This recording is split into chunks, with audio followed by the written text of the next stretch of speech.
Hello అండి, అందరికీ నమస్కారం. నేను మీ హర్షిని. ఈరోజు కథ అర్ధాంగి రచించిన వారు అనురాధ గారు. ఇక కథలోకి వెళ్తే మంగళ వాయిద్యాల హోరు ఆగిపోయింది. బంధువులు, పెద్దలు అందరూ వెళ్ళిపోయారు. ఇల్లంతా నిశ్శబ్దంగా ఉంది. మా అత్తయ్య నా దగ్గరకు వచ్చి, ఇంకా ఇక్కడే ఉన్నావా? పద. గదిలో అమ్మాయి ఒక్కతే ఉంది. పంతులు గారు కార్యక్రమానికి ముహూర్తం పెట్టారు. ముహూర్త గడియలు దాటితే బాగోదు. పదగుణ అని తొందరపెట్టి గదిలోకి పంపి అటు నుండి అటే వెళ్ళిపోయింది. నా జీవితం ఎటువైపు వెళ్తుందో నాకే తెలియదు. కాలం నా స్థితిగతుల్ని తన చేతుల్లో ఉంచుకొని తోలుబొమ్మలాట ఆట ఆడిస్తుంది.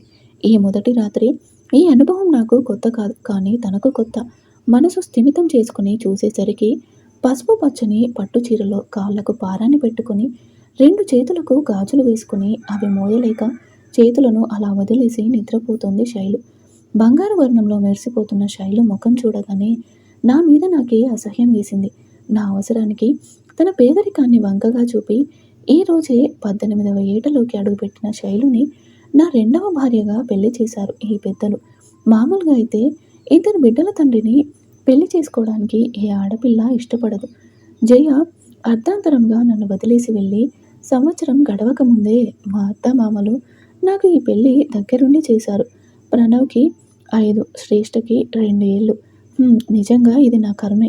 ఆ రోజు తల్లిదండ్రులు దూరం అవ్వడంతో మామయ్య నన్ను చదివించి ఇంత వాడిని చేశాడు. మనస్పూర్వకంగా జయ నా భార్య అయింది. 2 పిల్లల ఆటపాటలు చూస్తుండగానే జయ వెళ్ళిపోయింది. పిల్లల భవిష్యత్తుకు తల్లి తోడు ఉండాలని మా అత్తయ్య మామయ్య తీసుకున్న నిర్ణయానికి తల వంచక తప్పలేదు అని అనుకుంటూ ఉండగా అప్పుడే శ్రేష్ఠ ఏడుపు మొదలుపెట్టింది. ఆ ఏడుపు విన్న శైలు వెంటనే లేచి కూర్చుని డోర్ ఓపెన్ చేసుకుని బయటకు వెళ్ళిపోయింది. నువ్వు వెళ్ళు శైలు, నేను పాలు పడతానులే అంది అత్తయ్య. వద్దులేండి, నేను పడతాను అని శ్రేష్ఠని తన చేతుల్లోకి తీసుకుని పాల డబ్బాతో గదిలోకి వచ్చి మంచం మీద దిండుకు ఆనుకుని కూర్చుని శ్రేష్ఠని ఒడిలో పడుకొని పాల డబ్బా నోటికి అందించింది శైలు. కాసేపటికి శ్రేష్ఠ పాలు తాగుతూ నిద్రపోయింది.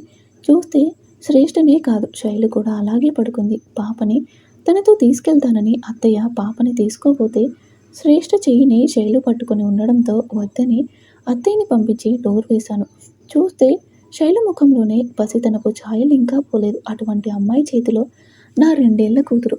దేవుడా, నీకు దయ, జాలి, కరుణ లేదా? ఇలాంటి పరిస్థితులు నాకు ఇవ్వడానికి నీకు మనసులా వచ్చింది? నాకు తల్లిదండ్రులను, కట్టుకున్న భార్యను దూరం చేసి ఈ గతి పట్టించావు. సరే, అన్యం పుణ్యం ఎరుగని శైలుకెందుకు ఇంత అన్యాయం చేశావు? నువ్వు నా కంటికి కనిపిస్తే అని అనుకుంటూ ఉండగా ప్రణవ్ డోర్ దగ్గర నిలబడి నాన్న అని పిలిచాడు. వెంటనే తేరుకొని గుణ డోర్ ఓపెన్ చేసి ప్రణవ్ని ఎత్తుకున్నాడు. నాన్న అని గట్టిగా పట్టుకున్నాడు ప్రణవ్. అక్కడే ఉన్న లడ్డు తీసుకుని ప్రణవ్ నోటికి అందించాడు గుణ. ఓ 2-3 స్వీట్స్ తిని గుణ ఒడిలో నిద్రపోయాడు ప్రణవ్. గుణ గది మొత్తం చూస్తే ఎలా ఉందంటే తానే 3 పిల్లల బాధ్యతలు తీసుకోవాలి అన్నట్టు అనిపించింది. మెల్లగా వెళ్ళి శైలుని చూశాడు గుణ. సారీ శైలు, నా బాధ్యతలు ఈ వయసుకే నీకు భారం కానివ్వను. నీ అంగీకారం నేను తెలుసుకోకుండానే నీ మెడలో 3 ముళ్ళు వేసిన విధవను. నా మీద నాకే అసహ్యం వేస్తుంది. పెళ్లికి ముందు ఒక్కసారైనా నీతో మాట్లాడుంటే బాగుండు. నన్ను క్షమించు శైలు అని మౌనంగా వేడుకున్నాడు గుణ. శైలు ఒడిలో ఉన్న శ్రేష్ఠని నా చేతుల్లోకి తీసుకోబోయాడు. నా చేతి స్పర్శ తన ఉదరాన్ని తాకగానే దిక్కున లేచి చూసింది శైలు బెరుకుగా. శైలు బెదురుతున్న కళ్ళను చూసి నేనేమి చెయ్యను అని నా కళ్ళతో తనకు భరోసా ఇచ్చాను. శ్రేష్ఠని తీసుకుని పక్కన ఉన్న ఉయ్యాలలో పడుకోబెట్టాను. సోఫా చైర్లో పడుకున్న ప్రణవ్ని బెడ్ మీద పడుకోబెట్టి శైలు తల మీద చెయ్యి వేశాడు గుణ. శైలు తనువులో మెల్లగా వణుకు మొదలైంది. పిచ్చి శైలు, నా కళ్ళు కామంతో కళ్ళు మూసుకుపోలేదు. 10 మంది పిల్లలకు పాఠాలు చెప్పే నాకు నీతో ఎలా మసులుకోవాలో ఆ మాత్రం తెలియదా? శైలు ఒంటి మీద ఉన్న నగలు అన్నీ తీసి పక్కన పెట్టి కబ్బోర్డ్ ఓపెన్ చేసి నైట్ డ్రెస్ ఇచ్చి నువ్వు డ్రెస్ చేంజ్ చేసుకో, నేను బయటికి వెళ్తాను అన్నాడు గుణ. సరే అని తల ఊపింది శైలు. కాసేపు అయ్యాక గుణ లోపలికి వచ్చి చూస్తే శైలు తన బ్యాగ్లో ఏమో వెతుకుతూ కనిపించింది. గుణ మెల్లగా వెళ్ళి కూర్చొని ఏం కావాలి అని అడిగాడు. ఏం లేదు అని తల అడ్డంగా ఊపి భయంతో తల దించుకుంది శైలు.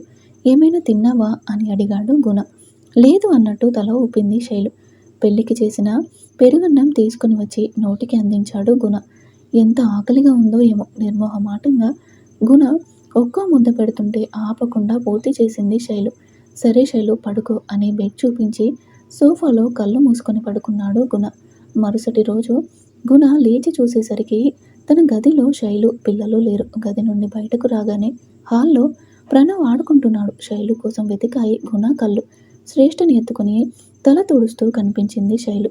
చూస్తుండగానే శ్రేష్ఠకి డ్రెస్ వేసి పాలు పడుతుండగా మా అత్తయ్య వెళ్ళి నాకివ్వు శైలు, వెళ్ళి గుణని స్కూల్కి పంపు అంది. సరే అండి అంది శైలు శ్రేష్ఠని అత్తయ్యకి ఇస్తూ. శైలు ఒక్క నిమిషం అండి. ఏంటమ్మా, నువ్వు నా కూతురుతో సమానం, అంటే నా కూతురివే అమ్మా అని పిలువు సరేనా అంది అత్తయ్య. అత్తయ్య మాటలు విని నాకు నవ్వొచ్చింది. విధి విచిత్రం. నాకు శైలు తల్లిదండ్రులు అత్తమామలే, జయ తల్లిదండ్రులు కూడా అత్తమామలే. శైలుకు తన తల్లిదండ్రులు అమ్మా నాన్నలే, నా అత్తమామలు కూడా అమ్మా నాన్నలే అనుకున్నాడు గుణ. నేను రావటం చూసి శైలు అటు నుండి అటే వంటింట్లోకి వెళ్ళి టీ తీసుకొచ్చి ఇచ్చింది. టీ టేస్ట్ కొత్తగా ఉంది, శైలు చేసింది అనుకుంటా. జయకు టీ పెట్టడం రాదు. అత్తయ్య చేతి రుచి ఇప్పటి వరకు తెలుసు. ఇక మీదట శైలు చేతి వంటలు రుచి చూడబోతున్నాను అనుకుని టీ తాగి వెళ్ళి ఫ్రెష్ అప్ అయ్యాడు గుణ. స్కూల్కి బైక్ మీద వెళ్ళిపోయాను. యథావిధిగా క్లాసెస్ కంప్లీట్ చేసుకుని ఈవినింగ్ ఇంటికి వచ్చేసరికి శైలు అమ్మ శైలుని అరుస్తోంది. ఏంటా అని బైక్ పక్కకు ఆపి నిలబడ్డాను. బుద్ధి లేదా శైలు నీకు? ఆడపిల్లకు పెళ్ళయ్యాక చదువులెందుకు?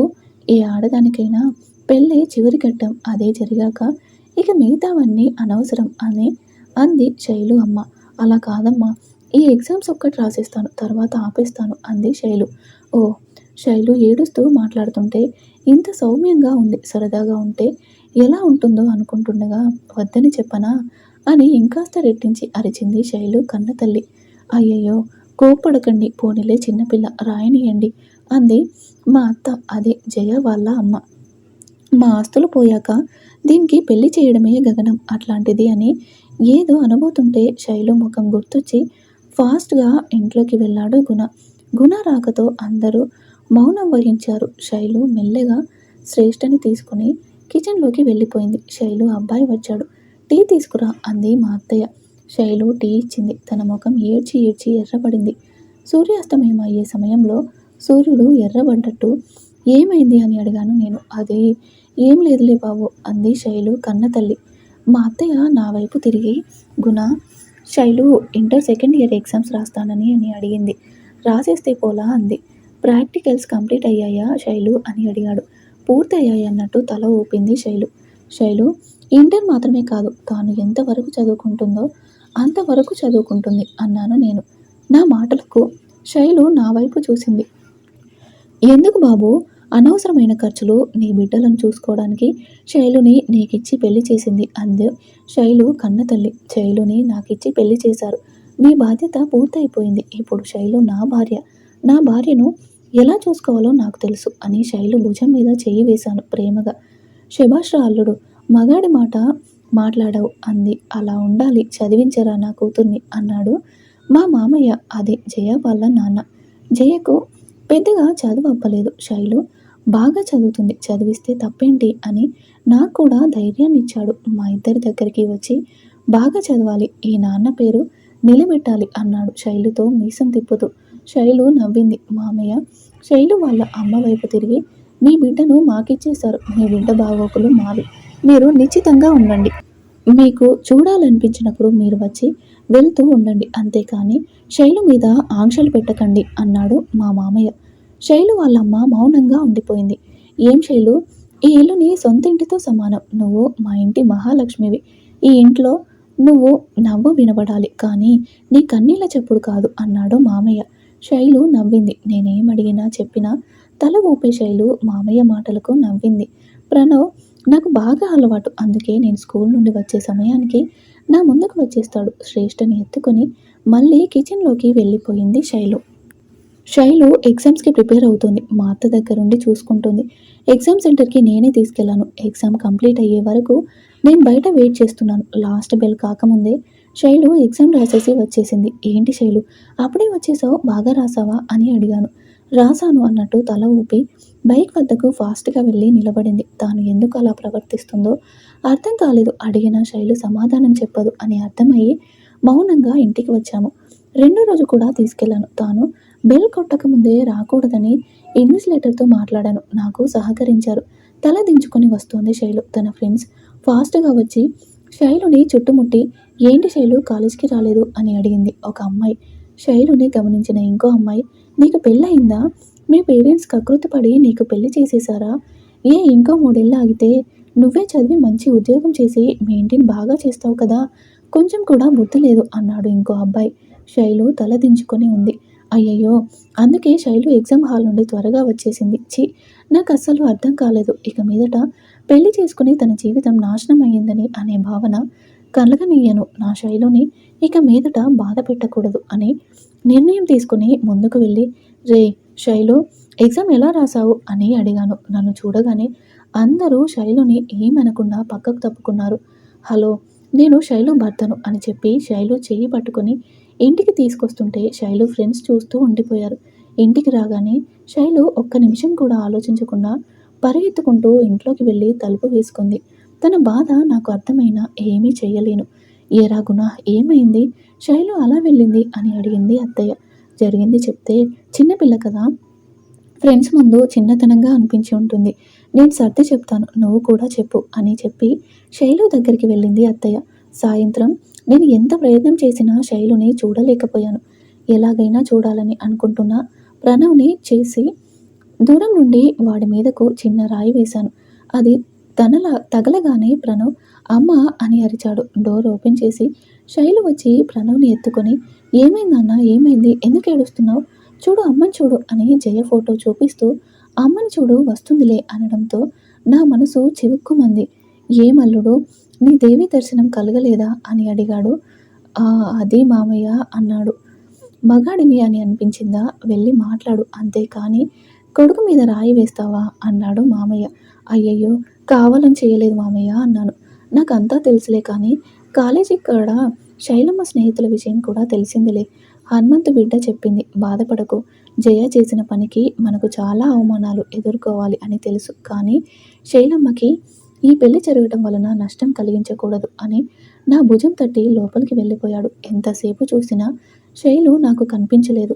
జయ అలా ఆత్మహత్య చేసుకోవడమే మా అందరికీ జరిగిన పరాభావం. శైలు చిన్నపిల్ల, మళ్ళీ నా పిల్లలు. దేవుడా, నీదే భారం అని అక్కడే ఉన్న ఈచర్లో ఆనుకుని పడుకున్నాను. బాగా పొద్దుపోయాక, గుణ లే, ఈ పాలు తాగు అని అందించింది అత్తయ్య. లేచి తాగాక ఇంకో గ్లాస్ పాలిచ్చి శైలుని ఎంత బ్రతిమలాడినా ముట్టలేదు. నువ్వైనా అంది అత్తయ్య. శైలు చేసిన పనికి కాస్త కోపం వచ్చింది. అన్నం తినటం మానేస్తే సమస్యలు తీరవు కదా అనుకుని గ్లాస్ తీసుకుని లోపలికి వెళ్ళాను. బాగా ఏడ్చినట్టుంది. ముఖమంతా ఎర్రబారి ఉంది. మెల్లగా నుదుటి మీద చెయ్యి వేశాను. తనకు మెలకువ రాలేదు. భుజం మీద చెయ్యి వేసి శైలు శైలు అని పిలుస్తూ కుదిపేసరికి దిక్కున లేచి కూర్చొని చీర సర్దుకుంది. తల మీద చెయ్యి వేసి పాల గ్లాస్ నోటికి అందించాను. వద్దన్నట్టు తల అటువైపుకు తిప్పుకుంది. సారీ శైలు, తెలియక చేశాను అన్నాను. బెడ్ అటువైపు నుండి దిగి బాత్రూంలోకి వెళ్ళిపోయింది. తాను అలా కోపడడంలో తప్పులేదు. నేనొక టీచర్ అయి ఉండి తన మనసు అర్థం చేసుకోలేకపోయాను. కాసేపటికి శ్రేష్టని ఒడిలోకి తీసుకుని పాలు పడుతోంది. నిద్రలో ఉన్న శ్రేష్ఠ పాలు తాగుతూ ఉంది. ఇంకేమీ ఆలస్యం చేయకుండా శైలుకి నేనే బలవంతంగా పాలు తాగించేశాను. ఇప్పుడే కాదు, జీవితాంతం శైలు బాధ్యతలు నావే. తాను ఏం చేయాలనుకున్నా తనకు పూర్తిగా నా సహకారం అందించాలి అని అనుకున్నాను. నాకు ఆ క్షణం ఇద్దరు ఒకేలా కనిపించారు. నాకు 2 పిల్లలు కాదు, 3 అని నిర్ణయించుకున్నాను. శైలుకి ఇబ్బంది కలగకుండా ఎగ్జామ్స్ పూర్తి చేయించాను. లాస్ట్ ఎగ్జామ్ రోజు ఎగ్జామ్ హాల్ దగ్గరికి చిన్న బస్సు తీసుకొచ్చి తన స్నేహితులందరినీ ఇంటికి తీసుకెళ్లాను. అనుకున్న విధంగా అందరికీ భోజనాలు అరేంజ్ చేయించాడు మామయ్య. అందరూ తిన్నాక శైలుకి మంచి కుటుంబం దొరికింది అన్న సంతృప్తి వాళ్ళకి కలిగించాను. అందరూ మా ఇద్దరికి విషెస్ చెప్పి వెళ్ళిపోయారు. ఇప్పుడు హాలిడేస్ వచ్చాయి శైలుకి. కానీ శైలు చేతిలో ఎప్పుడూ శ్రేష్ఠ ఉంటుంది. శైలు నాతో మాట్లాడదు, కానీ నాకు కావలసినవన్నీ అమర్చడం నేర్చుకుంటుంది. మా అత్తను మర్చిపోయి పిల్లలిద్దరూ శైలుకి బాగా అలవాటు పడ్డారు. శైలుని నేను వెతకాల్సిన అవసరం రావడం లేదు. ఎందుకంటే పెళ్లి మెడలో గంట కట్టినట్లు శైలు దగ్గరలో నా పిల్లల నవ్వులు వినిపిస్తుంటాయి, ఆటలు కనిపిస్తుంటాయి. 2 నెలలు గిర్రున తిరిగాయి. శైలు రిజల్ట్స్ వచ్చాయి. నేను మామయ్య వెళ్ళి రిజల్ట్స్ చూసేసరికి నాకే కాదు మామయ్య కూడా కొయ్యబారిపోయాడు. తమాయించుకొని ఇంటికొచ్చాం. మా రాక కోసం శైలు తల్లిదండ్రులు, అత్తయ్య ఆతృతగా ఎదురు చూస్తున్నారు. అత్తయ్య మార్కులు చూసి ఎగిరి గంతేసి లోపలికి వెళ్ళి శైలు నోరు తీపి చేసింది. మా శైలు ఫస్ట్ క్లాస్లో పాస్ అయింది అని చెబుతూ వీధి మొత్తం స్వీట్స్ పనిచేస్తుంది. రిజల్ట్స్ చూసిన శైలు మాత్రం శ్రేష్ఠను ఆడిస్తోంది. మెల్లగా శైలు దగ్గర కూర్చున్నాను. నువ్వు ఇంత బాగా చదువుతావని తెలియదు శైలు, కంగ్రాట్స్. నువ్వు ఇక్కడితో ఆగడం నాకు ఇష్టం లేదు. నీకు నచ్చినట్టు ఏం చదవాలనుకున్నా చదువుకోవచ్చు. నా పూర్తి సహకారం నీకు ఉంటుంది, సరేనా అని శ్రేష్ఠని నా చేతుల్లోకి తీసుకుని శైలు భుజం మీద నా చెయ్యి వేసి భరోసా ఇచ్చాను. శైలు మెల్లగా నా భుజం మీద తన తల పెట్టుకుంది. శ్రేష్ఠ నా నుండి శైలు ఒడిలోకి వెళ్ళిపోయింది. డిగ్రీ కాలేజ్కి తీసుకెళ్లాను. ఫామ్ ఫిల్ చేసి గార్డియన్ సైన్ చేయమని ఇచ్చింది. అగ్రికల్చర్ బీఎస్సీ తీసుకుంది. ఎందుకో తెలియదు, మనసులో సంతోషం తాండవం చేసింది. నేను చదువుదామనుకున్న అప్పట్లో మా అమ్మ ఒప్పుకోలేదు. వ్యవసాయం చేయడం అమ్మకు ఇష్టం లేకపోవడం, నాన్న పంట నష్టం పేరుతో ఆత్మహత్య చేసుకోవడం, ఏంటో శైలు నా మనసును ఇలా చదివేస్తోంది అని కాస్త చిరుకోపం కూడా వచ్చింది తన మీద. అంటే నాకు ఇష్టం, మా నాన్న ప్రతిసారి నష్టం వస్తుంది ఎందుకో తెలియక. సైంటిస్టులను కలిసిన వాళ్ళు చెప్పేది నాన్నకు అర్థం కాలేదు, మనకు చుట్టుపక్కల ఉన్న వాళ్లకు హెల్ప్ అవుతుందని. అందుకే అంది శైలు మెల్లగా. శైలు మాటలు మనసుకు హత్తుకున్నాయి. ఫీజు కట్టేసి తనకు కావాల్సినవి కొనిచ్చి ఇంటికి వచ్చాము. అప్పటికే పిల్లలు ఏడుస్తున్నారు. శైలుని చూడగానే ఇద్దరి ముఖాల్లో ఏడుపు మాయమయ్యి నవ్వులు పూసాయి. వామ్మో, పిల్లలు 3 నెలల్లో శైలుకి ఇంత దగ్గరయ్యారా అని అనిపించింది. హాఫ్ డే కాలేజ్ తర్వాత పిల్లలు, ఇదే శైలు ప్రపంచం. అంతేనా అంటే నాకే తెలియకుండా నా అవసరాలు నేను అడగకుండానే చూసుకుంటుంది. నిండా 20 ఏళ్ళు కూడా లేవు ఈ పిల్లకు, ఇన్ని తెలుసుకుందా అన్న సందేహం నాకు మొదలవుతూ ఉంటుంది. నాకు వీలు కానప్పుడు మామయ్య కాలేజ్కి తీసుకెళ్తుంటాడు. అత్తయ్య శైలు వచ్చే వరకు పిల్లలతో హాయిగా గడిపేస్తుంది. గిర్రున సంవత్సరం తిరిగింది. శైలు నన్ను గుడికి తీసుకెళ్ళింది. చీర కట్టుకున్న కుందనపు బొమ్మలా ఉంది. చూస్తూ ఉన్నాను అంతే. మళ్ళీ ఇంటికి వచ్చాము. ప్రణవ్ వచ్చి బుజ్జి బుజ్జి మాటలతో హ్యాపీ బర్త్డే అమ్మా అన్నాడు. నా కాళ్ళలో చిన్నగా భూకంపం వచ్చింది. శైలు నా జీవితంలోకి వచ్చి సంవత్సరం అయిందా? ఈరోజు మా పెళ్లి రోజు కూడా. అందుకే శైలు గుడి అయ్యయ్యో వచ్చి నాకు కొంచెం కూడా గుర్తులేదు అనుకుని అటు నుండి అటే బయటకు వెళ్ళిపోయాను. శైలు నా వెనకాల పరిగెత్తుకుంటూ వచ్చింది, కానీ నేనే అసహనంగా వెళ్ళిపోయాను. సాయంత్రం మామయ్య వెతుకుతూ వచ్చాడు. ఏంటి గుణ, నీకు ఇది తగునా అన్నాడు మామయ్య. మర్చిపోయాను మామయ్య అన్నాను. మర్చిపోతే నేను ఎవరైనా శిక్షించారా? పద, నువ్వు వెళ్ళిపోయాక ఇల్లంతా నిశ్శబ్దంగా ఉంది అని నన్ను ఇంటికి తీసుకువచ్చాడు. శైలు ముఖం కాస్త ప్రశాంతంగా కనిపించింది. అమ్మయ్య, ఏడవలేదు అనుకున్నాను. పిల్లలను అత్తయ్య తన దగ్గరే పడుకోబెట్టుకుంది. శైలుని ముస్తాబ్ చేయించి మళ్ళీ నా గదిలోకి పంపించింది అత్తయ్య. నా ముందు తల వంచుకొని కూర్చుంది. పిచ్చి శైలు, తనకు తెలియదు కదా నేను తనని ఆ దృష్టితో స్వీకరించే స్థితిలో లేనని. హ్యాపీ బర్త్డే రా శైలు అని బ్లెస్సింగ్స్ ఇచ్చినట్టు తన తల మీద చెయ్యి పెట్టి చెప్పాను. శైలు దిండు లాగి అక్కడ దాచిన బాక్స్ తీసి నా చేతికి వాచ్ పెట్టింది. బాగుందా, మీకు నచ్చిందా అని అడిగింది నవ్వుతూ. తన నవ్వు ఇష్టం, తన అమాయకత్వం ఇంకా ఇష్టం. సరే పడుకో అన్నాను. ఇలాగే పడుకుంటారా? ఈరోజు మిమ్మల్ని నిద్రపోనివ్వను అని నా చెయ్యి పట్టుకుని అడుగులో అడుగు వేసుకుంటూ ఇంటి వెనుక వైపు నుండి బయటకు తీసుకెళ్ళింది. శైలు ఏం చేస్తుందో అర్థం కాలేదు. అక్కడే ఉన్న సైకిల్ మీద కూర్చొని నన్ను వెనకాల కూర్చోబెట్టుకుని తీసుకెళ్తోంది. తీరా చూస్తే మా పొలానికే తీసుకొచ్చింది. అర్థమైంది. కాపు కాసే మడి పైకి ఎక్కి కూర్చొని చెయ్యి అందించింది. తనను ఫాలో అయిపోయాను. పైన వెండి వెన్నెల, పక్కన నా శైలు, చుట్టూ అప్పుడప్పుడే పూతకొస్తున్న పైరు చూడ చక్కగా ఉన్నాయి. ఒక బాక్స్ తీసి నాకు ఇష్టమైన పులిహోర ముద్దలుగా పెడుతోంది. తింటూ తననే చూస్తున్నాను. దేవుడా, ఇంత ఆకలి పెట్టుకుని అలా ఎలా ఉన్నారండి అంది శైలు. నవ్వాను అంతే. శైలు మెల్లగా మాటలు కలిపింది. ఎప్పుడు తల ఆడించే శైలు నాతో ఇన్ని కబుర్లు చెప్తుందా అనుకున్నాను. కాసేపటికి నిశ్శబ్దం. చూస్తే అలా తూలుతూ కనిపించేసరికి దగ్గరకు తీసుకున్నాను. నా భుజం మీద ఆనుకుని పడుకుంది. అలసిపోయినట్టుంది అనుకుని నేను కూడా అలాగే నడుం వాల్చాను. 1 సంవత్సరం పట్టింది. నా శైలు నాకు దగ్గర హాయిగా అనిపించింది. శైలుని మొదటిసారి నాకు హత్తుకోవాలని అనిపించింది, కానీ మనసు ఒప్పుకోవడం లేదు. ఆకాశం తన ఉనికిని చాటుతున్నట్టు సూర్యుడికి మెల్లగా ఆహ్వానం పలుకుతోంది. చీకటి తెరలు చీల్చుకుంటూ సూర్యుడు తన ప్రయాణం మొదలుపెట్టాడు. శైలు ఇంకా నిద్రపోతుంది. నాకు లేపాలని అనిపించలేదు. నేను కదిలినా తాను నిద్రలేస్తుందని అనిపించి అలాగే ఉన్నాను. కానీ లేలేత కిరణాలతో పాటు మెల్లగా వీస్తున్న పిల్లగాలులు మరింత హాయినిస్తుంటే శైలు కురులు నా ముఖాన్ని తాకుతూ చిన్నగా గిలిగింతలు పెడుతున్నాయి. ఎక్కడి నుండో ఏదో అలికిడి. శైలుకి మెలకువ వచ్చింది. తన తనువులో కదలిక మొదలవగానే నా మనసులో ఎక్కడో ఏదో మూల అలజడి. ఎందుకంటే శైలు నాకు మరింత దగ్గరగా ఉంది. మెల్లగా తాను కళ్ళు తెరవగానే నేను కళ్ళు మూసుకున్నాను. నా వైపు చూస్తున్నట్టు నాకు అర్థమైన నా హావభావాలు చదవకూడదని కళ్ళు మూసుకునే ఉన్నాను. తన చేతి స్పర్శ నా నుదుటిని తాకింది. తరువాత నా పాదాలు. నా పిల్లల నవ్వులు కేరింతల అరుపులతో మెలకువ వచ్చేది అనుకున్నాను. తన చేతి స్పర్శ అని నాకు ఇన్ని రోజులు తెలియలేదా అనుకుంటూ ఉండగా నా భుజం తట్టి లేపడంతో శైలు దృష్టిలో నేను నిద్రలేస్తే నాకు నా ఆలోచనల నుండి మేల్కొల్పింది. మళ్ళీ సైకిల్లో కూర్చోబెట్టుకొని ఇంటికి వెనుక వైపు నుండే తీసుకెళ్ళింది. మా ఇంటిలోనే కాదు, ఊర్లో జనాలు కూడా లేవలేదు.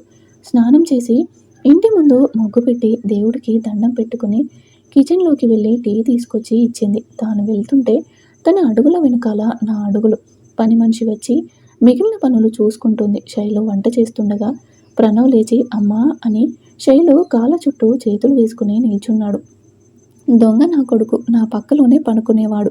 స్కూల్ నుండి రాగానే నాకెదురొచ్చి నన్ను చుట్టుకునేవాడు. పార్టీ మార్చి శైలుకి బాగా దగ్గరయ్యాడు. శైలు వాడిని వీపుకి తగిలించుకొని తన పనులు తాను చేసుకుంటుంది. శ్రేష్ఠ కూడా లేచి మా అని పిలవగానే ప్రణవ్ దిగి శ్రేష్ఠ దగ్గరికి వచ్చి అమ్మా దా అని చెయ్యి పట్టుకుని లోపలికి తీసుకెళ్లాడు. ఇద్దరికి స్నానం చేయించి తయారు చేసి పాలు పట్టింది. ప్రణవ్ నాకు శైలుకి బాయ్ చెప్పి మామయ్యతో స్కూల్కి వెళ్ళిపోయాడు. శ్రేష్ఠని అత్తయ్యకి ఇచ్చి నా అవసరాలు అందిస్తోంది. నా మనసు కూడా శైలుని ఫాలో అయిపోతుంది. ఫ్రెష్ అప్ అయ్యి వచ్చేసరికి శైలు రెడీ అయ్యి టిఫిన్ చేసి నాకు లంచ్ బాక్స్ ఇచ్చి బైక్ ఎక్కి కూర్చుంది. నా బైక్ కాలేజీ వైపు వెళ్తుంది. మిర్రర్లో చూస్తే ఏదో బుక్ చదువుతుంది. ఎగ్జామ్ అనుకుంటా అనుకున్నాను. కానీ తనని అడగలేదు. బైక్ కాలేజీలో ఆపగానే నా వైపు చూసి నవ్వి వెళ్ళిపోయింది. ముందుకెళ్తూ మళ్ళీ మిర్రర్లో చూస్తే హడావిడిగా లోపలికి వెళ్తుంది. ఇన్ని మంచి లక్షణాలు కలిగిన శైలుకు నాకంటే మంచి అబ్బాయి దొరికేవాడేమో. నేను నా కుటుంబ భారాన్ని పిల్లలను ఇవ్వడం వలన తనకి అన్యాయం చేశానేమో. పెళ్లి పేరుతో తన జీవితంలోని పేజీలని నేను లాక్కున్నానా? ఈ ఆలోచన రాగానే నాకు ఊపిరి ఆడలేదు. ఈ ఆలోచనలు నన్ను ఉక్కిరి బిక్కిరి చేస్తున్నాయి. కాలం వేగంగా ముందుకు వెళ్తుంటే కాలగర్భంలో చేదనుభవాలు కలిసిపోతున్నాయి. శైలు రాకతో మా ఇల్లు నందనవనం అయ్యింది. పంట రాబడి వచ్చింది. అత్తయ్య శైలు చేతికి డబ్బులిచ్చి దాచమని చెప్పింది. రేపు బ్యాంకులో వేద్దాం అమ్మ అని చెప్పింది. సరే అంది అత్తయ్య. శైలమ్మ ఈ డబ్బులతో నువ్వు మీ అమ్మ బంగారం కొనుక్కోండి అని ఇంకొంత డబ్బు ఇచ్చాడు మామయ్య. శ్రేష్ఠ పేరున కొంత ప్రణవ్కి ఫిక్స్డ్ డిపాజిట్ చేద్దాం నాన్న, పెద్దయ్యాక చేతి కింద ఉంటుంది అంది శైలు. ఈసారి చూద్దాంలే అన్నాడు మామయ్య.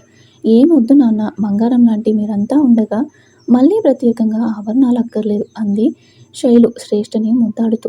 శైలు మాటలు వినగానే నా చెంప లాగి కొడితే చెల్లమన్నట్టు అనిపించింది నాకు. ఎందుకంటే తనకు నాలాంటి వాడితో పెళ్ళి అవ్వడం ఏంటి, జయ పోయిందన్న బాధతో నేను ఏమీ ఆలోచించలేదు. శైలు పేదరికం వలనే నన్ను అంటే ఇద్దరి బిడ్డల తండ్రిని చేసుకునే దుస్థితి కలిగింది అనిపించి నాకే సిగ్గుగా అనిపించి లోపలికి వెళ్ళిపోయాను.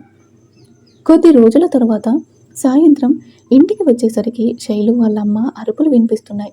ఈమె ఇప్పుడు ఇంతేనా, అరుస్తూనే ఉంటుంది. శైలుని చూసి నేర్చుకోవచ్చుగా అనుకున్నాను. మా అత్తయ్య మామయ్య దిగులుగా కనిపించారు.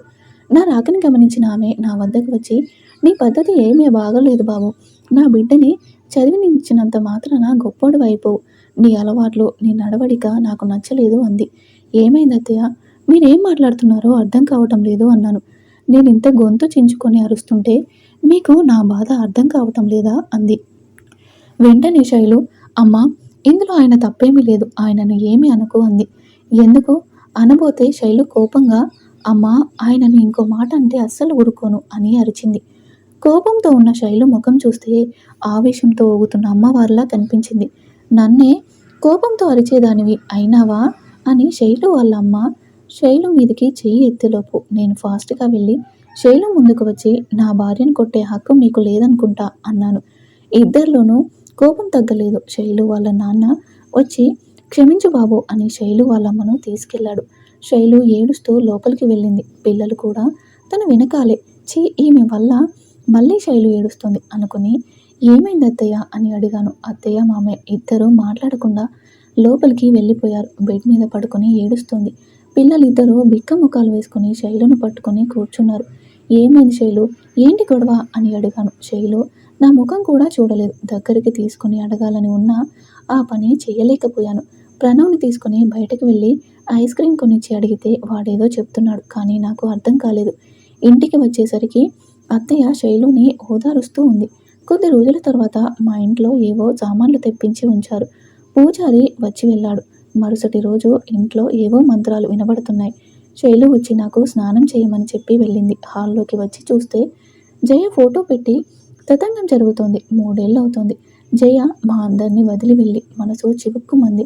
నామమాత్రంగా కూర్చున్నాను. అత్తయ్య మామయ్య ముఖాల్లో కూడా కాస్త బాధ కనిపించింది. శైలు దగ్గరుండి అన్నీ చూసుకుంటుంది. సాయంత్రం కళ్ళు మూసుకుని సోఫాలో కూర్చున్నాను. ఏరా ఇలాగే ఉంటావా అన్నాడు మామయ్య. ఏమీ మాట్లాడకుండా లేచి వెళ్ళిపోయాను. నాకు పాలుపోని ఆలోచనలు, ఊసిపోని సంగతుల మధ్య నాకే తెలియకుండా సతమతమవుతూ ఉన్నాను. శైలు నా జీవితంలో ప్రతి సందర్భంలోనూ నా దినచర్యలో భాగమైపోయింది.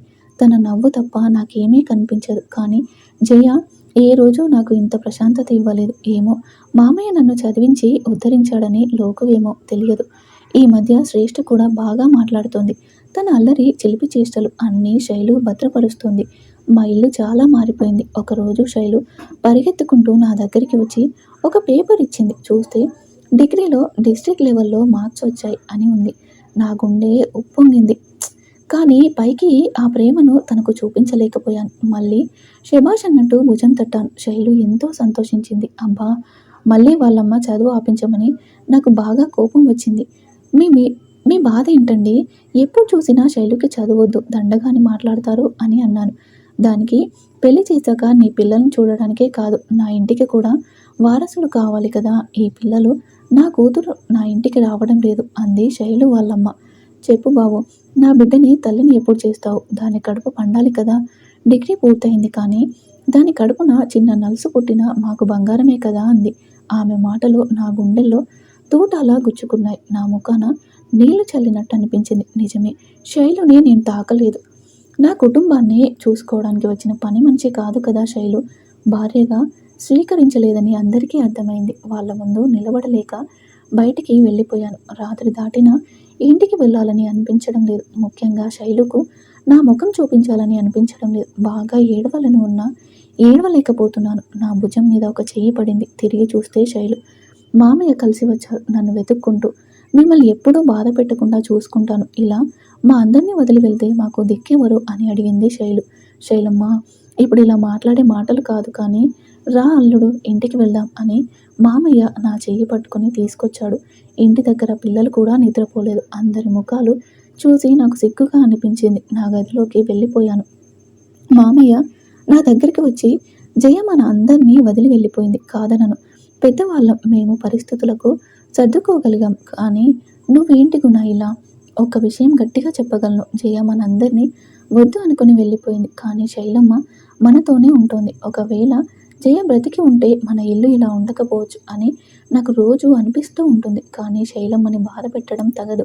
నువ్వు శైలమ్మని ఎందుకు దూరంగా ఉంచావని అడిగాడు మామయ్య సూటిగా. నా దృష్టిలో శైలికి ఉన్న స్థానం తెలుసుకుని, గుణ మన ఇంటికి వచ్చిన ఆ దేవుడి నిలువెత్తు రూపం శైలమ్మ, నువ్వు అర్థం చేసుకుంటే బాగుంటుంది అని మామయ్య వెళ్ళిపోతాడు. శైలు నాకు భోజనం పెట్టి నా వైపు చూస్తుంది. నేను మాట్లాడితే వినాలని, నేను అలా చేయనని తెలిసినా నా నుండి సమాధానం కోరుతుంది శైలు. మౌనంగా వెళ్ళిపోవడం తప్ప నేనేమి చేయనని కూడా తనకు తెలుసు. శైలుకి పీజీలో మంచి సీట్ వచ్చింది, జాయిన్ చేశాను. నన్ను చూసి శైలు నవ్వలేదు. నాకు తెలుసు నేను చేసిన పనికి తనకు కోపం వచ్చిందని. సైన్ తీసుకొని ఒక్కతే లోపలికి వెళ్ళి ఫామ్ ఫిల్ చేసి సబ్మిట్ చేస్తోంది. కొన్నేళ్ల కిందట ఫ్రెండ్స్కి పెళ్ళయిందని చెప్పడానికి కూడా ఏడ్చిన నా శైలు, నా చెయ్యి పట్టుకుని డిగ్రీ కాలేజ్లో జాయిన్ అయిన నా శైలు ఈరోజు సొంతంగా చేసుకుంటుంది అని చూసి నాలో ఎక్కడో కూసింత గర్వం కూడా తొంగి చూసింది. శ్రేష్ఠ కూడా స్కూల్కి వెళ్తుంది. నేను స్కూల్ నుండి వచ్చేసరికి పిల్లలు కూడా బొత్తిగా హోంవర్క్ చేసుకుంటున్నారు. మామయ్య అన్న మాట నిజమే. జయ ఉంటే మా ఇల్లు ఇలా ఉండేది కాదేమో.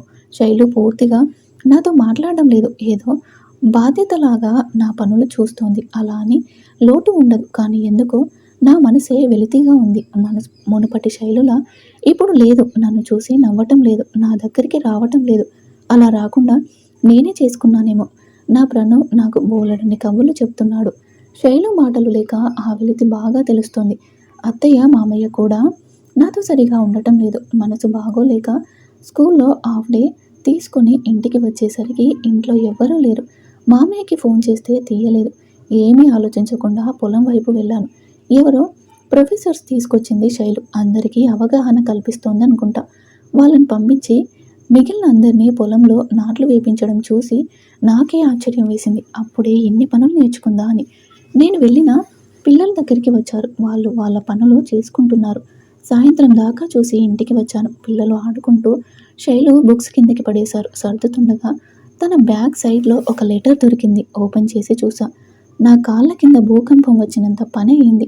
లవ్ లెటర్ చూసేసరికి నాకు ఏడుపు వచ్చింది. వాడెవడో అంత బాగా శైలుని వర్ణించి తన ప్రేమను మొత్తం ఆ లెటర్లో రాసేశాడు. నా కాళ్ళు చేతులు ఆడటం లేదు. ఆ లెటర్ అక్కడే పెట్టి ఏమీ ఎరగనట్టు ఉండిపోయాను. అందరూ ఇంటికి వచ్చారు. శైలు కూడా ఏమీ పట్టనట్టుంది. కాస్త కోపం, ఆవేశం నాలో తాండవం చేస్తున్నాడు. పైకి మామూలుగా ఉన్నాను. మరుసటి రోజు నేనే కాలేజ్ దగ్గర వదిలి వచ్చేశాను. కానీ లోపల వాడెవడో తెలుసుకోవాలని అనిపిస్తున్నా శైలుని అడగలేను. బైక్ ముందుకు పోతుంది. కానీ నా మనసు వెనక్కు లాగుతోంది. ఒకవేళ శైలు కూడా ఆ ఆలోచన నన్ను చంపేస్తుంది. అప్పుడే నా ఫోన్ రింగ్ అయింది. చూడకుండా హలో అన్నాను. ఫోన్లో శైలు ఏడుపు. ప్రాణం ఆవిరైపోయింది. క్షణం ఆలోచించకుండా బైక్ రివర్స్ చేసుకుని కాలేజ్కి వెళ్ళిపోయాను. ఓ, ఎక్కడ ఎవరూ కనిపించడం లేదు. శైలు శైలు అని నా మనసుతో పాటు నేను పరిగెత్తాను. కాంపౌండ్లో ఎవడో శైలుని బెదిరిస్తున్నాడు. ఇంకొంతమంది చూస్తున్నారు. కానీ అడ్డుపట్టడం లేదు. నన్ను చూడగానే శైలు నన్ను గట్టిగా హత్తుకుంది. స్ట్రెయిట్గా వెళ్ళి లాగిపెట్టి కొట్టాను. శైలు కళ్ళల్లో కన్నీళ్లు. ప్రతి అడ్డమైన వాళ్ళు నా శైలుని ఏడిపిస్తారు అన్న కోపం వాడి మీద చూపించాను. వాడు కూడా నా మీద తిరగబడ్డాడు. చిన్నపాటి యుద్ధం జరిగింది. శైలు నా మీద వాడి చెయ్యి పడకూడదని అక్కడే ఉన్న కర్ర తీసుకొచ్చి నాకు ఇచ్చింది. శైలు కర్ర ఇచ్చిన నాకు అదో పెద్ద ఆయుధంలాగా ఫీల్ అయ్యి వాడిని వీర కుమ్ముడు కుమ్మేశాను. వాడు నా నుండి తప్పించుకోవడంలో శైలు మీదకు నన్ను తోసేశాడు. శైలు కింద పడి తలకు రక్తం కారుతోంది. నా కళ్ళు ఎర్రబడ్డాయి. కోపంతో వాడి చెయ్యి విరిచేసి శైలుని హాస్పిటల్కి తీసుకెళ్లి జాయిన్ చేసి మామయ్యని రమ్మన్నాను.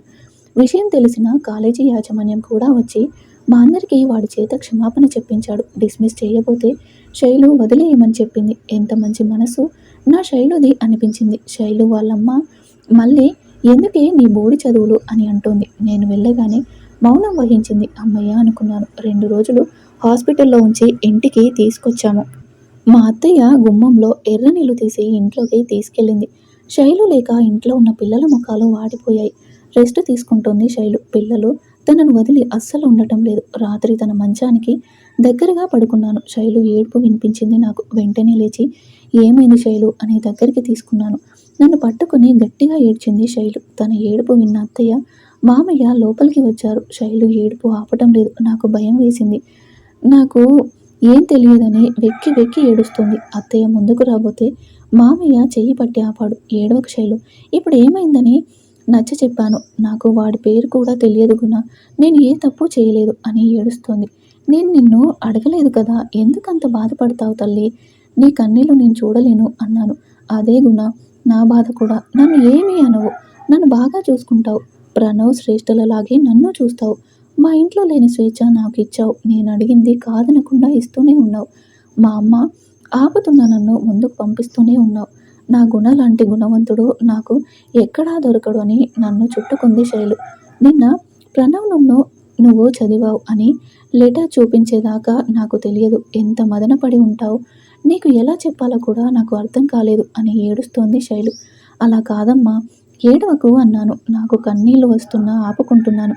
గుణ అని కళ్ళు తిరిగి పడిపోయింది శైలు. కాసిన్ని నీళ్లు చల్లి లేపాక అత్తయ్య పాలిచ్చి వెళ్ళింది. తాగించి పడుకోబెడుతుంటే నన్ను వదలలేదు శైలు. దగ్గరగా కూర్చున్నాను. కానీ శైలు నన్ను గట్టిగా పట్టుకొని నా గుండెల మీద పడుకుంది. నాకింకా చిన్నపిల్లలాగే కనిపించింది. నిద్రపోయింది అనిపించి లేపాలి అనుకున్నాను. కానీ మనసు ఒప్పుకోలేదు. శైలుని ఆలింగనం చేసుకున్నాను. హాయిగా అనిపించింది. నా గుండెల్లో వేదన, బాధ, మదనం అన్నీ గాలికి పోయాయి. ఈ పరిస్థితుల్లో తప్పని అని తెలిసిన మనసు చెప్పిన నా ఆదరాలు శైలు నుదుటిని ముద్దాడుతున్నాయి. నా అదృష్టం. శైలు నా గుండెల మీద హాయిగా నిద్రపోతోంది. శైలుని హత్తుకున్న నా చేతులు ఇంకెక్కడికో వెళ్తుంటే నేను వెంటనే తేరుకొని శైలుని పడుకోబెట్టి బయటకు వచ్చాను. బయట చల్లగా గాలి వస్తున్నా నాకు వల్లంతా చెమటలు పట్టాయి. అత్తయ్య వచ్చి నా దగ్గర కూర్చుంది. గుణ, శైలుకి నువ్వంటే చాలా ఇష్టం. పెళ్ళైన కొత్తలో తనకు ఏమీ తెలియకపోయి ఉండొచ్చు. కానీ నీ మీద ఎంత ప్రేమ ఉంటే మన ఇల్లు ఎంత బాగుంటుంది చెప్పు. సవతి తల్లిలాగా పిల్లలను చూడటం లేదు.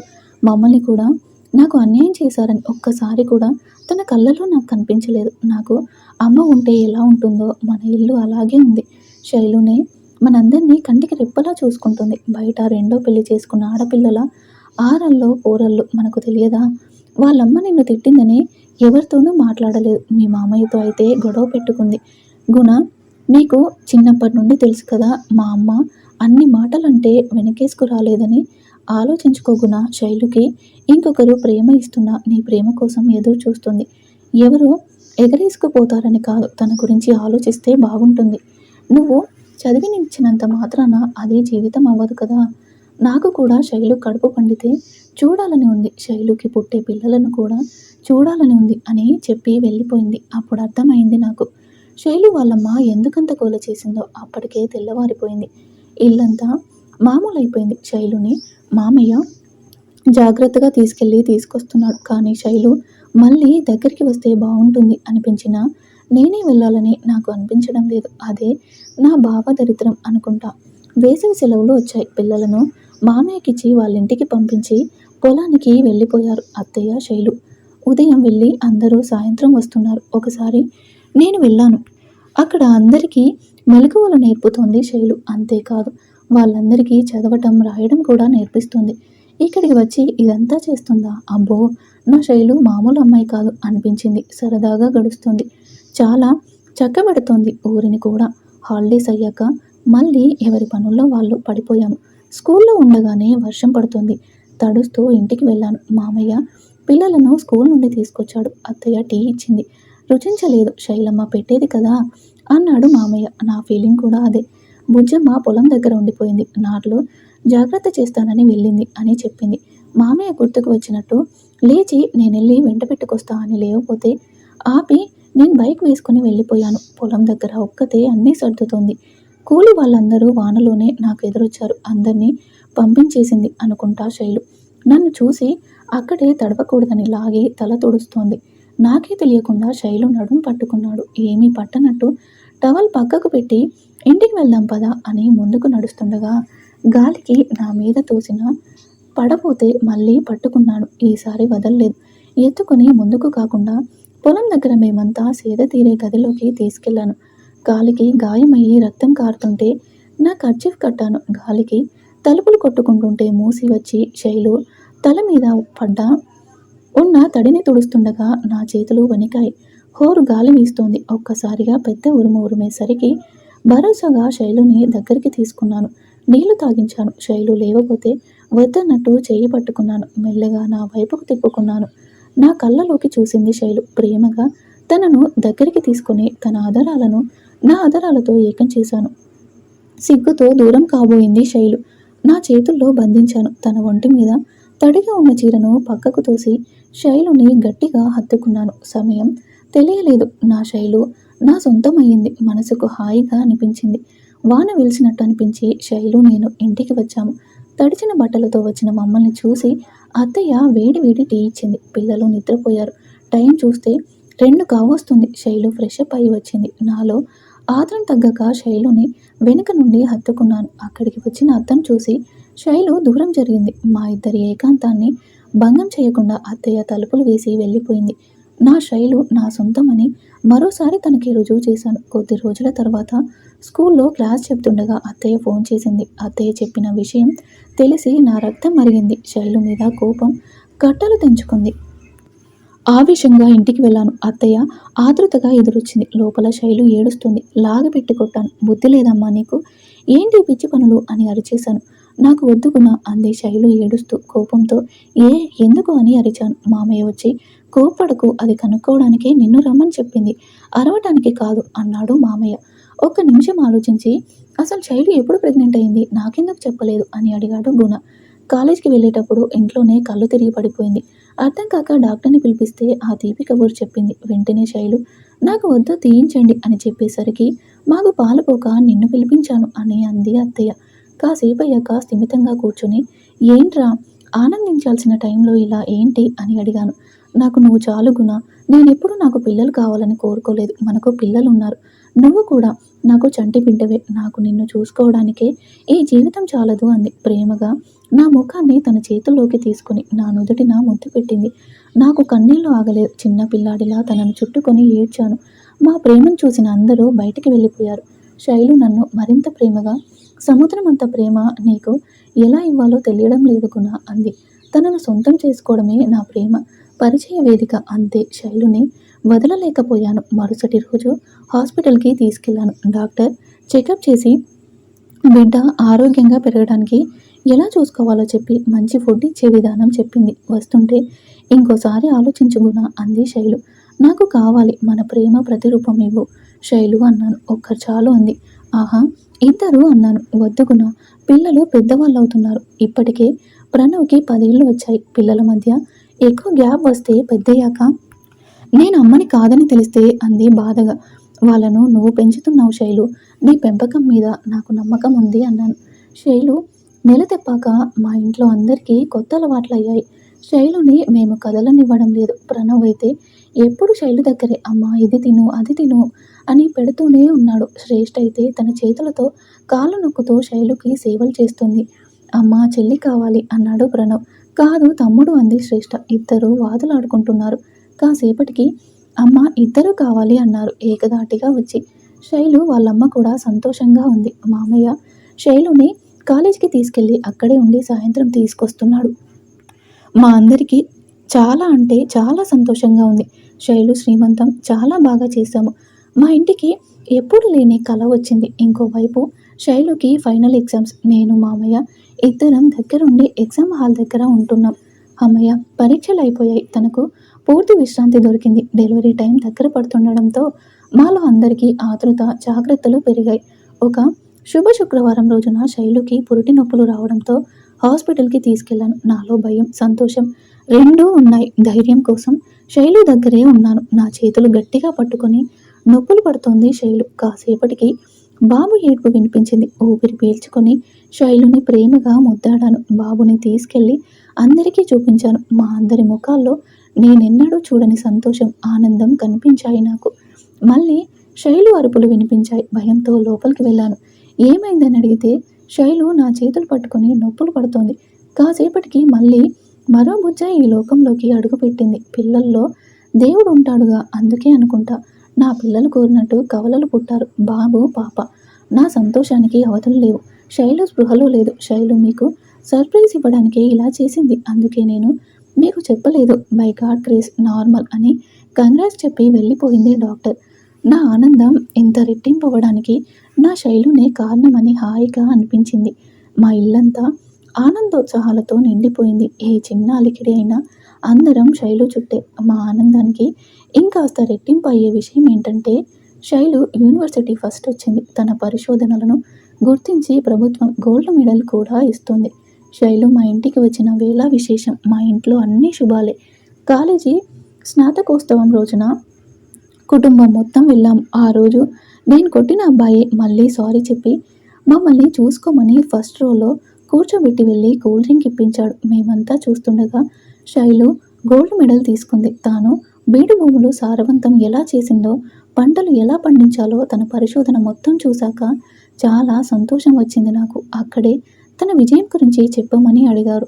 ఎలా మొదలు పెట్టాలో తెలియడం లేదు, కానీ చెప్పి తీరాలి అని మైక్ తీసుకుంది శైలు. సాధారణంగా ప్రతి మగాడి విజయం వెనుక ఒక ఆడది ఉంటుంది అంటారు. కానీ నా ప్రతి అడుగు వెనుక నా భర్త గుణ ఉన్నాడు. ప్రతి అమ్మాయి పెళ్లి చేసుకుని అత్తారింటికి వెళ్తుంది. అక్కడితోనే ఆ ఆడపిల్ల విజయం కేతనం ఆగిపోతుంది అంటారు. కానీ నా గుణ వల్ల నేను పుట్టింటి నుండి మళ్ళీ పుట్టింటికే వెళ్ళాను. నా పెళ్ళైన రోజు నేను ఇంటర్ ఎగ్జామ్స్ కంప్లీట్ చేస్తే చాలనుకున్నాను. అప్పుడే నా గుణ దేవుడిలా నన్ను అర్థం చేసుకొని నా కన్న వాళ్ళు వద్దన్న గుణ వేసిన ముందడుగుకు నన్ను ముందుకు నడిపించింది. ఇప్పుడు పెంచుతున్న అమ్మా నాన్నలు కూడా ఎంతో ప్రోత్సహించారు. కన్న ప్రేమ కంటే పెంచిన ప్రేమ గొప్పది అనే నిజాన్ని నేనిప్పుడు అనుభవిస్తున్నాను. నా భర్త గుణ నాకు చాలా స్వేచ్ఛ, స్వతంత్రాలు ఇవ్వడం వలన నేను ఈరోజు మీ అందరి ముందు నిలబడి మాట్లాడగలుగుతున్నాను. లేకుంటే అని ఆగిపోయింది శైలు. నేను మామయ్య లేచి స్టేజ్ మీదకు వెళ్ళి కన్నీళ్లు తుడిచాం. నా కన్నవాళ్ళు గుణ లాంటి మంచి భర్తనిచ్చారు. గుణ వల్ల మళ్ళీ నేను అమ్మా నాన్నలతో ఉండగలుగుతున్నాను. నా వైపు తిరిగి థ్యాంక్స్ చెప్పడం చాలా చిన్న పదం గుణ అంది. ఆ మాటతో హాల్ మొత్తం చప్పట్లతో మారుమోగిపోయింది. శైలు నెక్స్ట్ ఏంటి అని అడిగాడు ప్రొఫెసర్. మా ఊరి నుండే రైతులకు సాయం చేస్తాను అంది. ఓకే శైలు, నెక్స్ట్ పిహెచ్డి చెయ్యి. నీ పరిశోధనలు ఇంకా జరగాలి. మనమందరం ఇంకా ముందుకు వెళ్ళాలి అన్నాడు ప్రొఫెసర్. తప్పకుండా మా శైలు చేస్తుంది అన్నాను. వావ్, రియల్లీ గ్రేట్ గుణ. నీలాంటి హస్బెండ్ నా కూతురికి వచ్చుంటే అయినా నో ప్రాబ్లం. శైలు చేస్తుందిలే. శైలు మంచి స్టూడెంట్, అందరూ చదువుకొని వెళ్ళిపోతారు. బట్ శైలు చూస్తున్నారుగా గుణ ఎప్పుడు నువ్వు శైలుని ముందుండి నడిపించాలి అని భుజం తట్టి వెళ్ళిపోయాడు ప్రొఫెసర్. అందరం ఇంటికి సంతోషంగా వచ్చాం. మా ఏకాంతాన్ని ఇస్తూ పిల్లలందరినీ అత్తయ్య మామయ్యలు తమ దగ్గర పెట్టుకున్నారు. శైలు నవ్వుతూ గోల్డ్ మెడల్ నా మెడలో వేసి నన్నే చూసుకుంటోంది. మన పెళ్ళైనప్పుడు నా మనసులో చాలా గందరగోళం. పిల్లల కోసం అన్నప్పుడు ఇంకా నా మనసు క్షోభకు గురైంది. రెండో భార్య సవతి తల్లి ఇలా ఆలోచించిన మొదటి రాత్రి నేను చూడగానే చాలా బాధేసింది. పిల్లల బాగోగుల సంగతి ఎలా ఉన్నా నా కంటికి నువ్వు కూడా చిన్న పాపలాగే కనిపించావు అని శైలు నుదుటిన ముద్దు పెట్టాడు గుణ. మీ ఆడవాళ్ళు చాలా గొప్పవాళ్ళు శైలు. పొగడడానికి కూడా మాటలు సరిపోవడం లేదు. నీ రాకతో ఈ ఇల్లు పాలకుండలా నిండుగా ఉంది. అంతా నీ మనసు చెలువే. నేను నిన్ను బిడ్డలా చూసుకోవాలి అనుకున్నాను కానీ అన్నాడు శైలు నవ్వుతూ. మొదట్లో రెండో భార్యగా, ఇద్దరి బిడ్డల తల్లిగా అంటే చాలా బాధేసింది. మా అమ్మ నాన్నల మీద కోపం కూడా వచ్చింది. పెళ్లికి ముందు మీ అత్తయ్య మామయ్య పిల్లల్ని తీసుకుని వచ్చారు. పిల్లలిద్దరిని చూసి నా మనసు చలించిపోయింది. మీ గురించి మీ మామయ్య గారు చెప్పినప్పుడు నన్ను నేను చూసుకున్నట్టు అనిపించింది. అందుకే అని ఆగిపోయింది శైలు. మరి ఇంత ప్రేమ ఎలారా అన్నాను. ఏమో, నువ్వు నా మీద చూపించే కేరింగ్, లవ్కి ఎప్పుడు పడిపోయానో నాకే తెలియదు. నేను మా ఇంట్లో ఉన్న మా వాళ్ళు నన్ను చదువు కాదు కదా ఆలోచించడానికి ఏ ఆలోచన రాదు అంది శైలు. నన్ను నాకు కొత్తగా పరిచయం చేసావు గుణ. దేవుడిని నేను అడగకుండా ఇచ్చిన గొప్ప వరం నువ్వు అని నాకు పాయసం తినిపించింది శైలు. నువ్వు చెప్పింది నిజం కాదు శైలు. నువ్వు అన్న మాటలు నేను అనుకోవాలి. దేవుణ్ణి అని అడగకుండా ఇచ్చిన గొప్ప వరం నువ్వే తల్లి అని శైలుని దగ్గరికి తీసుకున్నాడు. నా మనసుకు అర్థం చేసుకున్న నువ్వు నాలో సగం అయ్యావు. ఆహా కాదు, నువ్వే నేనయ్యావు. ప్రతి మగాడి మనసును గెలిచిన ప్రతి భార్య అర్ధాంగి అవుతుంది. అర్థం చేసుకుని నడుచుకునే భార్య నిజంగా అర్ధాంగి అవుతుంది అనుకున్నాడు గుణ.